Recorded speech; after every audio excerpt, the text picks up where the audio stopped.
Hello friends, आप लोग देख रहे हैं YouTube channel mathematics education centre. आज हम लोग रियल एनालिसिस डी-एम्बलर्ट रेशियो टेस्ट पढ़ेंगे। इसी टेस्ट को हम लोग रेशियो टेस्ट भी बोल देते हैं और ये रियल एनालिसिस के बहुत ही ज़्यादा पॉपुलर थ्योरम माने जाते हैं। इससे पीछे भी हम लोगों ने 3 थ्योरम पढ़ लिए और ये चौथा मेरा थ्योरम है। और सभी थ्योरम से रिलेटेड एग्जाम में भी क्वेश्चंस भी पूछे जाते हैं और नॉलेज के लिए बहुत ही ज़्यादा इंपॉर्टेंट है क्वेश्चंस को सॉल्व करना। तो चलिए हम लोग स्टार्ट करते हैं डी-एम्बलर्ट रेशियो टेस्ट। तो स्टेटमेंट पहले से भी हम दे देते हैं ताकि वीडियो बड़ा ना हो जाए। तो चलिए, an infinite series UN sigma UN, यानी कोई भी आपका सम ऑफ सीरीज होगा वो एक इनफिनाइट सीरीज होगा और वो कन्वर्जेंट होगा। ठीक है, तो यानी ये कन्वर्जेंट होगा, लेकिन इसके लिए कंडीशन इन्होंने क्या दिया है, if the ratio of the each term to the preceding term is the numerically less than the sum quantity is itself less than 1। यानी एक ऐसा पॉजिटिव सीरीज जिसका इटसेल्फ यानी हम जो क्वेश्चंस बनाएंगे, जो तैयार करेंगे, वो कितना होना चाहिए, तो लेस देन 1 यानी 1 से छोटा होना चाहिए।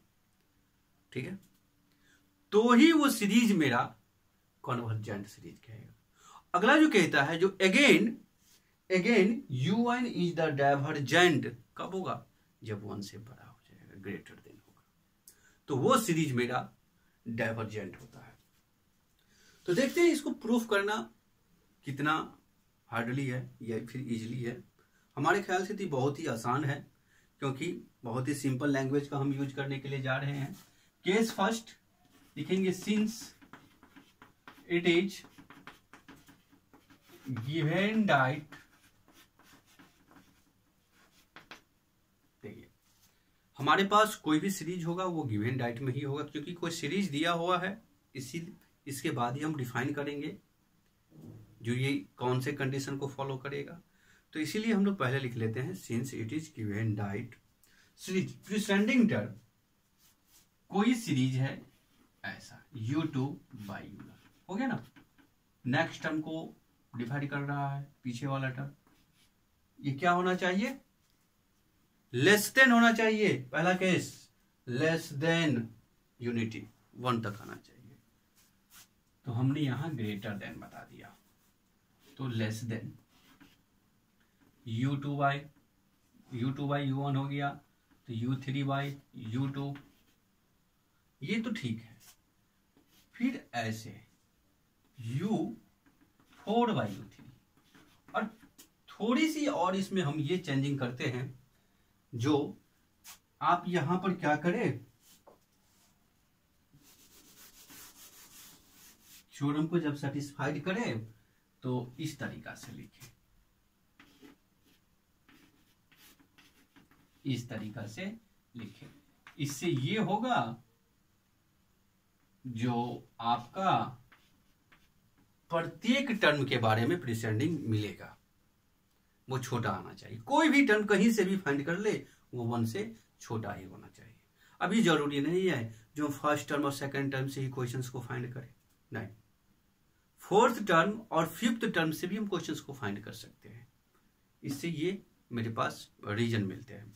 तो चलिए हम देन करते हैं, हम ये पता कर लेते हैं जो सिग्मा UN का सीरीज मेरे पास कैसा होगा, ये बना कैसे, आएगा कैसे मेरे पास। तो सपोज डेटली मेरे पास सिग्मा UN का जो सीरीज गिवन होगा वो इस प्रकार का सीरीज मेरे पास गिवन होगा। ओके, चलिए इसको इन्फिनाइट लिख लेते हैं। ओके, अब यहां से आप क्या करो, U1 को कॉमन करो। अब कॉमन करोगे तो 1 plus U2 by U1, U3 by U1, आगे भी इसी प्रकार से बढ़ेगा ना। ये तो बातें समझ में हमको आ गया। अब ये बताइए, कहता था अब जो डिफिनेशन, जो प्रीसेंडिंग टर्म होना चाहिए U1 बाई U2, तो ये तो बिल्कुल मैचेबल है, लेकिन U3 बाई U1 है, यानी इसे हमें क्या करना होगा, थोड़ा सा इसमें वर्क करना होगा। वो कैसा, तो थोड़ा सा देख लीजिए। इसे हमें प्रिसेंडिंग टर्म्स के फॉर्म में लेकर आना है, पीछे वाला टर्म। ये U2 कहां से आ गया, इससे आप क्या करो, U2 से मल्टीप्लाई किए, U2 से हम डिवाइड कर दिए, आ गया ना, U4 बाई U3 और U3 by U1 plus two infinity. Okay, इतनी बातें समझ में आया। अब यहां से हम आपको एक और बात बताते हैं, इसकी भी वैल्यू किससे छोटा होगा, आर से, इस टर्म का भी वैल्यू किससे छोटा होगा, आर से, यानी इस तरीका के जितना भी टर्म होगा टोटल का वैल्यू आर से छोटा ही आना चाहिए। तो अब हमको ये बताओ, क्या आप लोग इससे U1 बाई U2 को क्या आप R बता सकते हो, बिल्कुल हम बता सकते हैं। इसे भी हम R बता सकते हैं, इसे भी हम R बता सकते हैं, और यहां पर क्या होगा, तो अगला टर्म जो आपका है U3, तो इसे आप क्या कहिएगा, देखिए U3 बाई U1 तो नहीं यहां पर आएगा, क्योंकि यहां पर जो हम जो लिखने वाले आप जा रहे हैं वो R3, यानी इस तरीका से। तो आप कहिएगा, जो आप ऐसा क्यों लिख लिए, ये यहां पर तो पॉसिबल नहीं है, तो थोड़ा सा बता देते। यहां पर हम 3R इसीलिए लिखे क्योंकि U3 बाई U1 ये तो प्रीसेंडिंग टर्म को तो फॉलो नहीं कर रहा है, तो इसके लिए स्पेशली हमें इसके लिए क्या करना होगा, ऐसे भी तो करना होगा ना, ऐसे तो करना होगा, फिर इसके पीछे में। ओके, तो 3, 1R 2R 3R, यानी टोटल हमारे पास 3R मिल गया। तो चलिए इसको थोड़ा सा हम यूज करते हैं, कैसे, 1 plus R plus R square plus R cube plus dot dot to infinity. Okay, बहुत अच्छे से समझ में आया। अब इसके बाद जीपी का ये टर्म हो गया, जीपी के जो प्रॉपर्टीज है, इन्फिनिटी सीरीज की जो सम ऑफ द जीपी है, उसका फॉर्मूला का हम यहां पर यूज करेंगे। तो हमारे पास क्या मिल जाएगा, 1 बाय 1 माइनस R। तो ये कंडीशन हम कब यूज कर सकते हैं, यानी ये हमको मिलेगा क्या, इज ए फाइनाइट, यानी ये कंडीशन हम कब यूज करते हैं, जब हमारा जो रेशियो जो होता है, यानी कॉमन रेशियो जो होता है वो 1 से बड़ा हो जाए, बिल्कुल बड़ा है, 1 प्लस समथिंग है। चलिए, तो और इसके बाद ये मेरा एक फाइनाइट सीरीज बना, फाइनाइट सीरीज। अब जैसे ही ये मेरा फाइनाइट सीरीज बनेगा, तो ये सीरीज बनाना, फिर सुन, यानी ये एक फाइनाइट नंबर मिला, नंबर भी लिख लेते हैं, परेशानी कहीं से भी नहीं आना चाहिए, कंफ्यूजन, नंबर भी लिख लेते। इसका जो आंसर आया वो एक नंबर आया, सब बोला 50 होगा, 100 होगा, 200, 300, ऐसा बना। लेकिन यहां पर 200, 300, 400, 500 तो नहीं होना चाहिए, एक फाइनाइट नंबर होना चाहिए। किससे होना चाहिए, तो छोटा होना चाहिए, लेस देन होना चाहिए, तो ही ये सीरीज क्या होगा, ग्रेटर होगा। लेकिन ये लेस देन में होगा, यानी 1 से छोटा होगा, 1 से बड़ा बिल्कुल ही नहीं होना चाहिए। फिर से कह रहे हैं, 1 से बड़ा बिल्कुल नहीं होना चाहिए, 1 से छोटा ही होना चाहिए, तभी ये सीरीज, अब 1 से छोटा होना चाहिए फाइनाइट में, यानी पॉइंट में आ जाएगा। निगेटिव भी नहीं होना चाहिए, लेकिन लेस देन होना चाहिए। ओके, ये एक फाइनाइट नंबर होगा। जब ये एक फाइनाइट नंबर लेस देन को फॉलो करता हो, 1 से छोटा आता हो, तब इसको हम लोग फाइनल फॉर्म दे देते हैं, जो sigma u n is convergent. Okay, case 1 अच्छे तरीके से समझ में आया होगा, हम उम्मीद करते हैं। तो आगे हम केस 2 लिखेंगे, जिसके लिए हमें बोर्ड को साफ करना पड़ेगा, तब तक आप लोग इसे नोट कीजिए।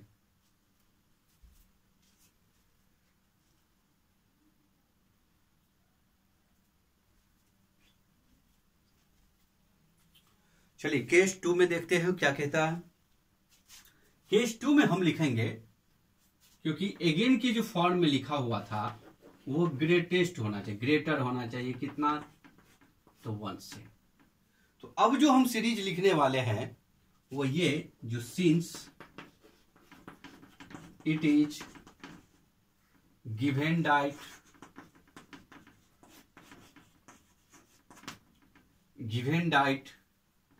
वो 1 से बड़ा होना चाहिए। ऐसे भी लिख सकते हो, ऐसा नहीं है जो नहीं लिख सकते, हम इस तरीके से भी लिख सकते हैं। तो चलिए केस 2 को हम इस फॉर्म में लिख देते हैं।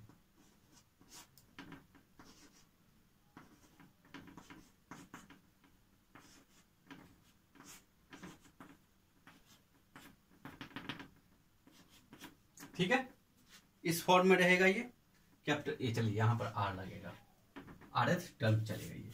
अब यहां पर एक टर्म को थोड़ा सा सीधा करके लिख लेते हैं।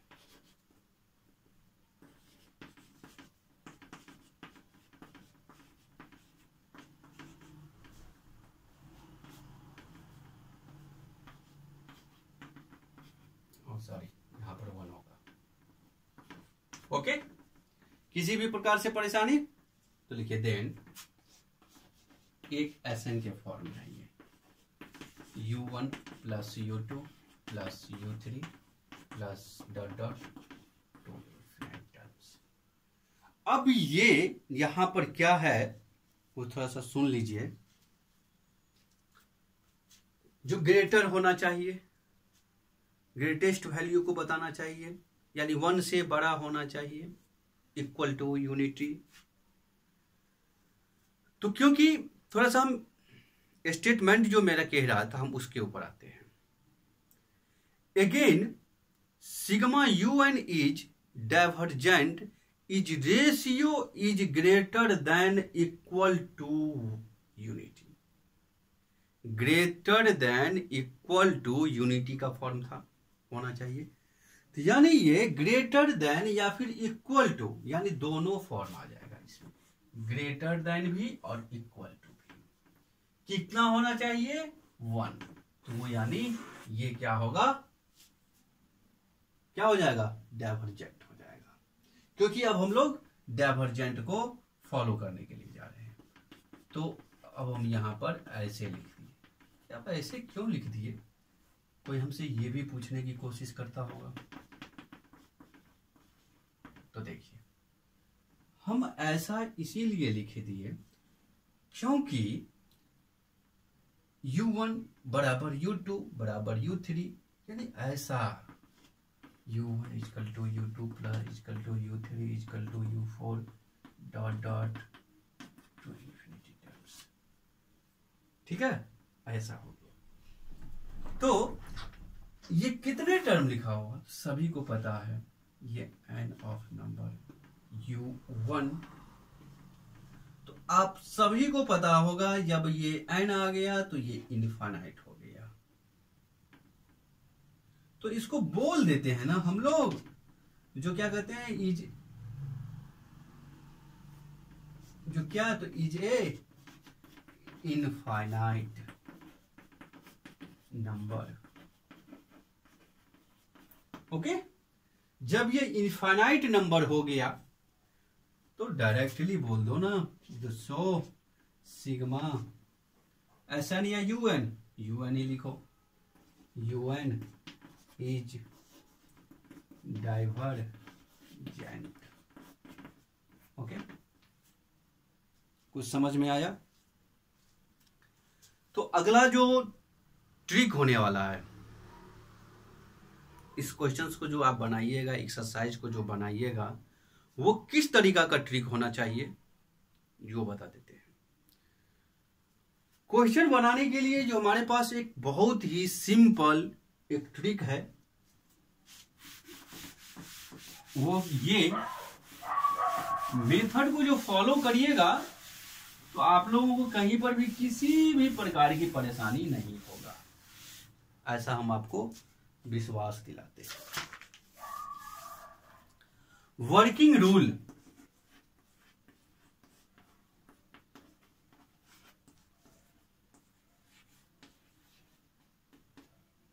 इस डिएमलर्स टेस्ट के रेशियो के फॉर्म पर इस थ्योरम से जितना भी क्वेश्चन बनेगा तीनों के तीनों इसी यानी 100% फुल्ली गारंटी के साथ यही वर्किंग रूल यूज होगा। पहला फॉर्म ये है, limit n tends to infinity sigma un by sigma un plus 1। अगर ये 1 के बराबर हो गया, 1 से बड़ा हो गया, तो क्या होगा, ये इज, तो सो सीरीज इज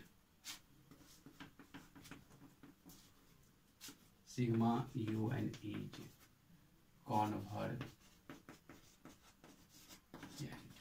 छोटा हो गया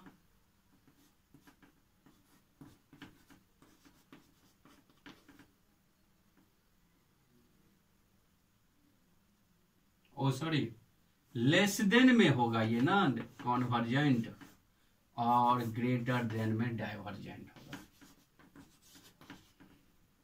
जेंट, और इक्वल देन में क्या होगा, ये इसमें भी आपका नो इक्वल देन में नहीं होगा,